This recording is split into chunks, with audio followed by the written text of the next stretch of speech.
We blame a lot of things on menopause. It's not always menopause. Quite often there's something else going on. But what's happened is menopause has brought these things up because our hormones are messengers and they are protective. And so they give us a protection, which means that we can get away with a few things in our younger years. Then as we lose the protection, the things that we haven't been doing quite so well for our body starts to come out. You're listening to the She Renovates podcast.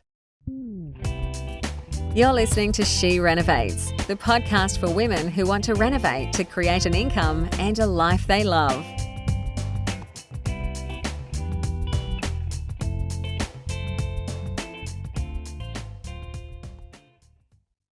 Hello, everyone.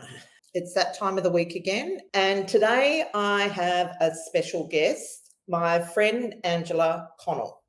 Now, Angela is a leading naturopath and medical coach who guides women to embrace the changes that have been happening in their body as they move through their menopause transition. She's on a mission to spread the word that it is possible to thrive in menopause, and this can be a time of stepping into your wisdom and falling in love with yourself and your life. Angela has been a naturopath and kinesiologist for almost 20 years, practicing in Sydney, and understands how hormones can impact the way in which you feel. She runs her own natural therapy clinics in Sydney and has done for 10 years and now continues to consult privately. Angela also hosts a popular podcast called Menopause Conversations. She has enlightening conversations with other women and provides practical advice to support women navigating the menopause with ease. She's a self-published author of the book Secret Mum's Business, which reached #1 status on Amazon in the health and lifestyle category. Angela has been featured in several magazines, television and radio programs, including Prevention, Good Health, Channel 7's The Morning Show, Channel 10's The Project, 2UE, 3AW, Nature, Spirit Speaks, KC Radio, 97.3, and many other podcasts. So welcome, Angela. Lovely to have you here. Thanks, Bernadette. Thanks for having me. I'm always up for a conversation around menopause. That's really good because I think it's very topical. I've been reading a lot about it at the moment. Like I read the other day that it often hits at a time when women are at their peak in their career, taking on leadership roles in their career, and then it can be so debilitating that they actually have to leave their job. So I think that's pretty tragic, and it's an important topic.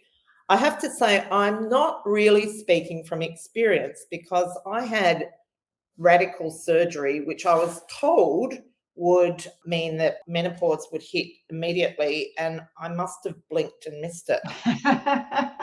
And I know I've had some symptoms, but I would not know what a hot flush was, and so I'm really lucky. But I have had friends that have suffered miserably. So, yeah. So can I just ask you, is there a typical way that it manifests in women? Actually, the answer is no. It is as individual as women are. Now, there are common symptoms, and I don't like calling them menopause symptoms because quite often we blame a lot of stuff on menopause. And as you know, as you experienced that menopause for you was just like a blink of an eye and you just moved on. And for some women it is, and for other people it can be really debilitating. And when I kind of first, I've been working in women's health and hormones for many, many years. I've helped women have babies and get their cycles and everything back on track. And when I came through this stage of life, for me, I thought I knew everything about menopause. It's like, it was about hot flushes and there was a couple of other things. And it's like, that's what I thought it was. It wasn't. I soon discovered that the emotional side of things was a really big thing. And for me, that hit me really badly to start with. And also, I got a lot of body aches and pains, and I did not know that had anything to do with hormone shifting. So we blame a lot of things on menopause. It's not always menopause. Quite often there's something else going on. But what's happened is menopause has brought these things up because our hormones are messengers and they are protective. And so they give us a protection, which means that we can get away with a few things in our younger years. Then as we lose the protection, the things that we haven't been doing quite so well for our body starts to come out because now we've lost the protection of estrogen, progesterone. So we've lost that protection because those hormones are coming down. So now we're starting to notice things. The thing is, they were kind of there beforehand. We just didn't see them because the hormones buffered that. And some of the big things, the joint aches and pains, that's a big one. That's inflammation.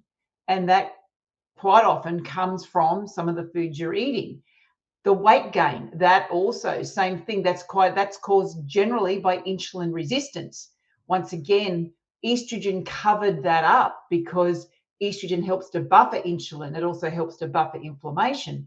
So when we lose estrogen, now all of a sudden we're seeing inflammation. So we've got pain, we're seeing the joint pain. So we're starting to see more things. And then also there's the shift in where we're storing fat. And quite often, this is related to our stress. And you said, women, they're just kind of getting to the peak of their careers. They're getting promotions or they're running businesses. They're getting very, very successful. But what comes with that is stress. Now, I would say the underlying cause of any symptom that is associated with menopause starts with stress. Because at the moment, when you're fully reproductive, your ovaries release hormones. They releases estrogen. And then when the egg comes out, the egg releases progesterone. So, it's all to do with the ovaries and the egg. As we go along, we stop releasing eggs because we don't have as many eggs. And some months we don't ovulate, some months we do. And so progesterone comes down first. So that's our moods and our feel-good stuff. But then as our estrogen comes out, we stop producing estrogen from the ovaries. The body's got a backup plan. So the body's very, very smart. It knows that there's no eggs left, but we still need some protection from estrogen and progesterone. So the body can actually produce these hormones outside of the ovaries. It produces it through the adrenal glands, which is our stress glands. So this is where the problem is that women are coming into this time of life, they're highly, highly stressed. And if the body, it has to produce stress hormones, and if we want it to produce reproductive hormones, there is only so much resources the body's got. Now, it will always produce stress hormones first because stress hormones are required to keep us alive. Reproductive hormones are not required to keep us alive. So if we've got a bit of a balance and the body's only got so much of the base hormone, which is known as DHEA, it only can make a certain amount, it's always going to make stress hormones first before it'll make the other hormones. So that's where now we've got, hormones that we're not making enough hormones. We don't need as much when we don't have eggs and we're not reproducing and we're not preparing our body for pregnancy every month. So we don't need as much hormone, but the body has the ability to make that hormone so long as we're not highly stressed. And this is the problem. Because we're stressed, our adrenal glands are focusing everything on keeping us alive. And that is a trigger for a lot of our symptoms. And stress isn't just busyness and emotional stress. Stress comes from the food that we're eating, whether or not we're sleeping enough, our environment, how we move our body. So, people kind of think, stress is the fight I have with my husband or my kids. It's more than that. It is so much. Every interaction our body has with the outside world has the ability to stress us in some way. Okay. So we have to address that. So we hear a bit about hormone replacement therapy. Is that what that's about? Oh, that's a rabbit hole in itself. Yes and no. And there's various forms of hormone replacement therapy. Now, I'm not a doctor, so I don't prescribe hormone replacement therapy. So I'm just going to put that out there right now. Yeah. There's a big story when it comes to hormone replacement therapy. In the 50s, a group of scientists created these synthetic hormones, which they decided that they wanted to sell to women as they were coming through menopause to make them feel younger. And there was a book put out by some chemist who was in bed with the pharmaceutical companies who said that, you know, as women come through menopause, basically they just become old hags that just dry up.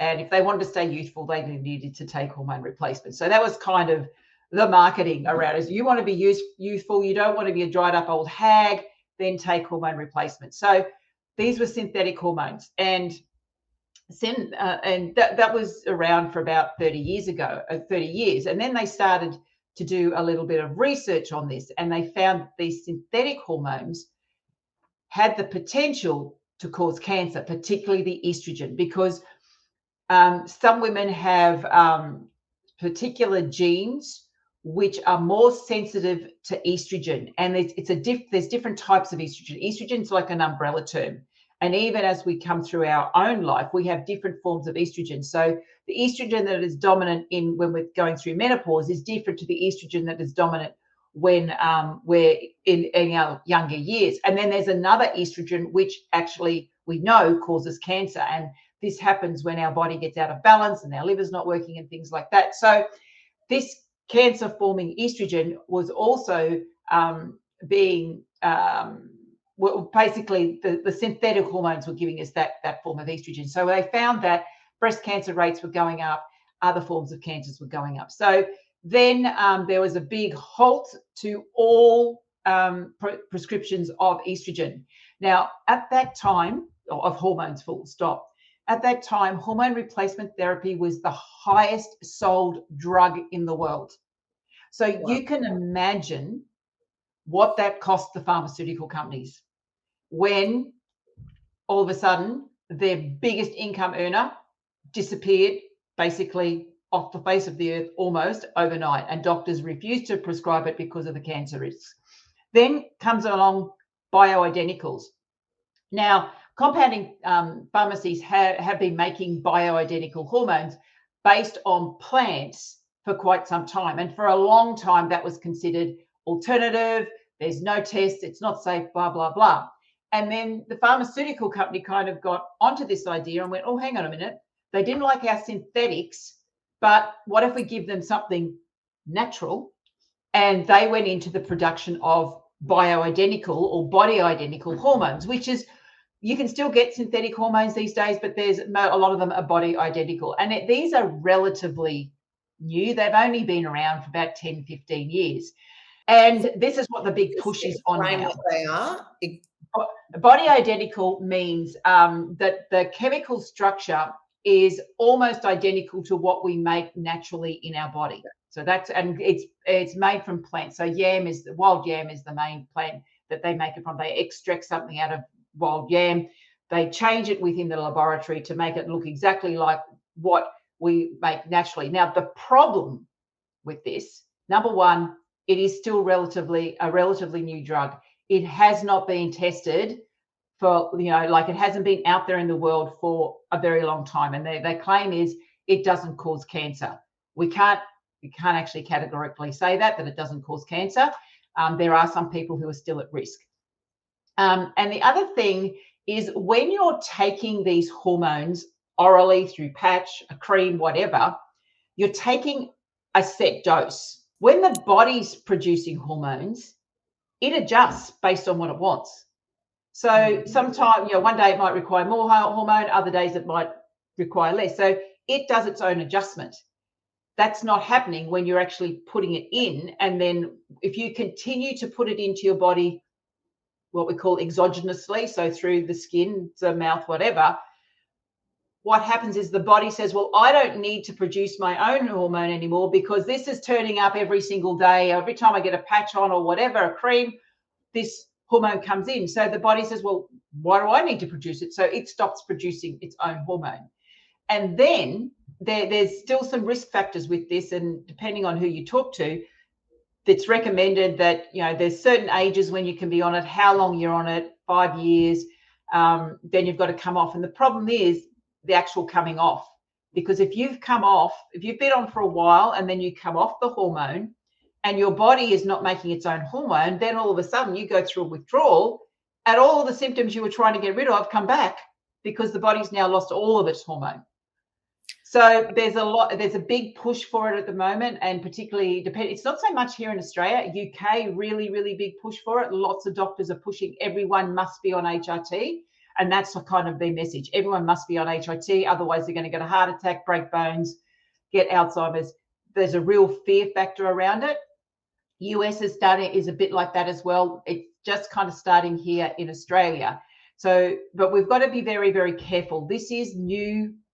This is really new technology. We don't know enough to say that it is completely and utterly safe.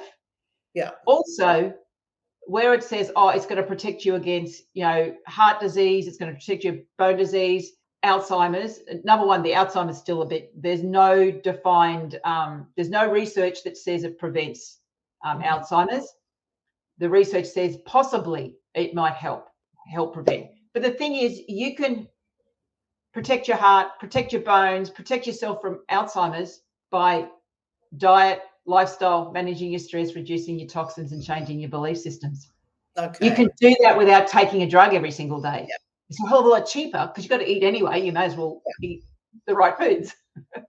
So just to recap, so the period of time that you start experiencing symptoms, I know you don't like that word, but it's the only one I can think of at the moment. Yeah, that's okay. It's from 45 to 55. Is that right? No. There are 4 stages of the menopause transition. So it is a transition. So it's like puberty was a transition, and it is actually starting earlier and earlier. Generally, hormones will start to shift roughly, and this is very rough, everyone is different, roughly late 30s, early 40s. There can be some subtle changes in hormone shifts, which might just mean your cycle might get a day or two longer, or a little bit shorter, but we're starting to get some shifts, something's happening. And then and that can last 4 to 5 years, and maybe when you get to the mid 40s, we go into the next stage, which now because it was early perimenopause, now we're into perimenopause. Now this is when hormones can be changing a lot, and they can be going up and down, particularly estrogen. And this is often when symptoms can actually start to come out, because one day estrogen can be up, the next day estrogen can be down. And now having too much estrogen causes symptoms. Having not enough estrogen causes symptoms. So it kind of roller coasters. And this is one of the reasons why having blood tests quite often is not very accurate, because depending on what day you have those blood tests, one day your hormones could be through the roof and the doctor says there's nothing wrong with your hormones, they're great. The next day they could be down through the floor, and the doctor says, oh, you don't have enough hormone, you're now in menopause. So blood tests are very, very inaccurate because of this up and down. Now, this up and down roller coaster can go for 10 years, and it is different with everyone. On average, the time that we come through menopause, the menopause itself is simply one day. It marks the 12-month anniversary from when you had your last period. So that particular day is menopause. And after that, you're postmenopausal. So I call it the transition. And you can be at different stages, and every woman is different. And some women, like you, some women go through a medical menopause, and that happens with cancer, it happens with hysterectomies. So that can be a really shorter process because you don't have that earlier gradual decline in hormones. You have this sudden shut off of hormones, so it kind of can push you into an almost immediate menopause. So that can be a lot more severe. So it's because it's a really short time, basically, 10 to 13 years is being cramped into like 2 weeks. So for some women that can be really, really intense. Others like you, and I'm not going to say you were lucky. That was based on your body and where you're at, your genes, whatever you were doing, that was an easy transition. And that's what we've got to look at. It's like everyone is different. And that's why there's no solution that everyone should take. You can't say everyone should be on HRT. Everyone should be doing this. Everyone should be eating this type of food. Everyone should be doing this, because every single one of us is different. And it comes back to our genetic makeup, our lifestyle, what else is going on with our health. We've got to add all of that into the picture to come up with the solution that works for each individual. And that's the work I do. Okay. And so what does that look like?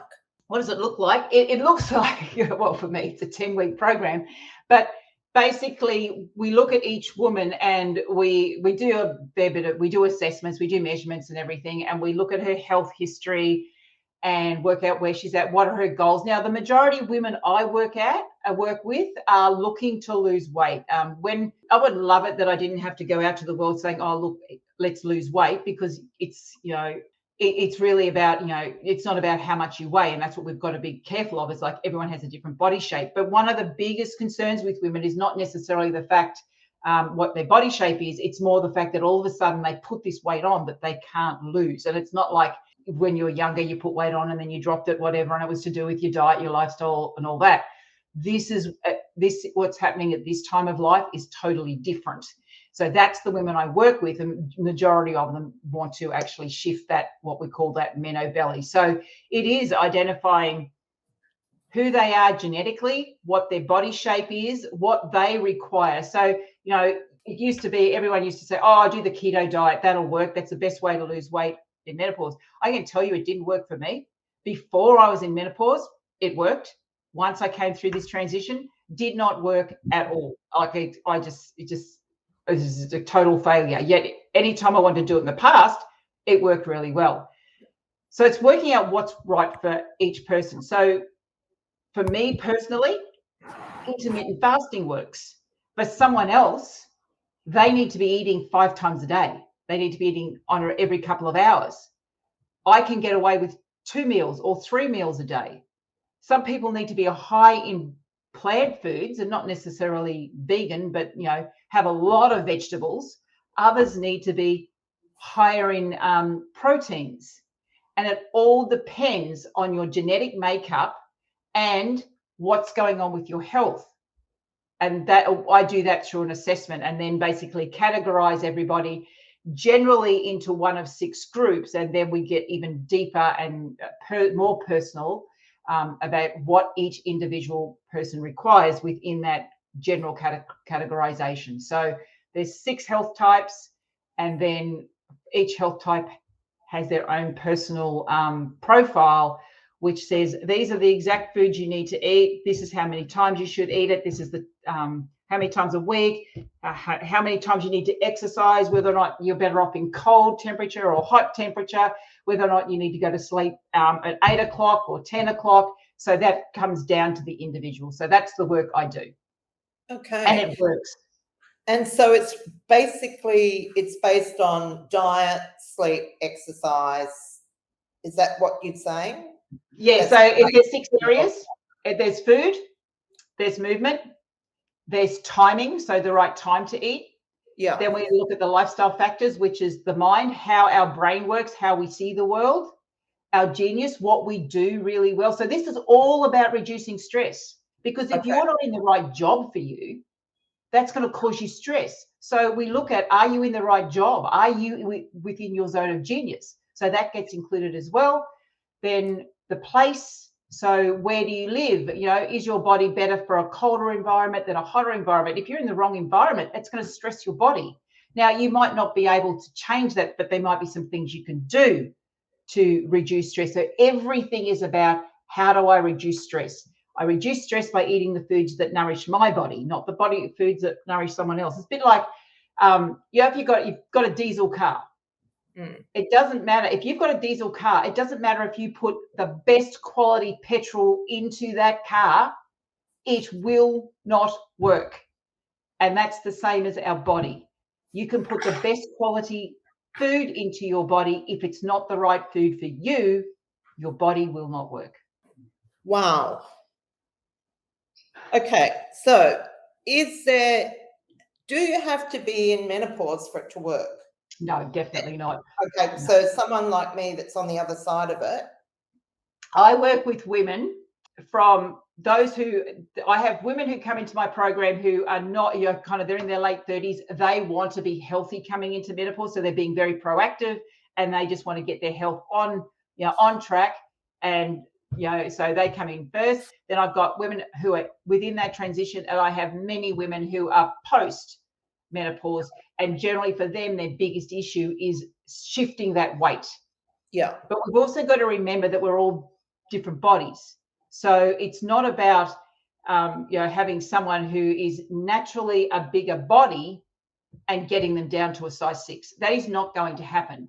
But it's No. about, do I have this extra weight that won't shift? And generally it's around the belly, and that's related to inflammation and insulin, that if I could just shift that down, my body now will be healthier. So it is all about health. Whilst, as I said, most women come to me to work with on, to lose weight. It's all about health and embracing who you are. Because once you start to understand, it's better for me to start the day early. Now, I used to work in corporate, used to be up at 5 o'clock in the morning, go and do boot camp, go to work through peak hour traffic in Sydney, and start work at 7 o'clock in the morning or whatever. I was always stressed. But now I know that actually it's so much better for me to start the day off slowly. And just by doing that, it has changed everything. From changing my exercise, the very first thing I did when I first learned about precision health and personalized health was I changed the time of my exercise from first thing in the morning to later in the afternoon. I lost 3 kilos within days doing that, because what I did was I stopped stressing myself first thing in the morning. And when you're stressed, your body's stressed, it holds on to fat, it won't release it. By moving in the afternoon, when I was stronger, I had more balance, I had more energy, all of a sudden, the body just went, okay, it's fine. I'm safe now. It's safe for me to be moving in the afternoon. And it just released. Well, basically what it released was inflammation, which, it looks like weight, but it's actually inflammation. So it's just really understanding. And that's the biggest thing, whilst women come to me to work with their weight, what they come away with is understanding the way their body works first. And it's very much about bringing back the intuition, because this was always there. But we lost that connection to our intuition over the years. We were told, you've got to do this to succeed.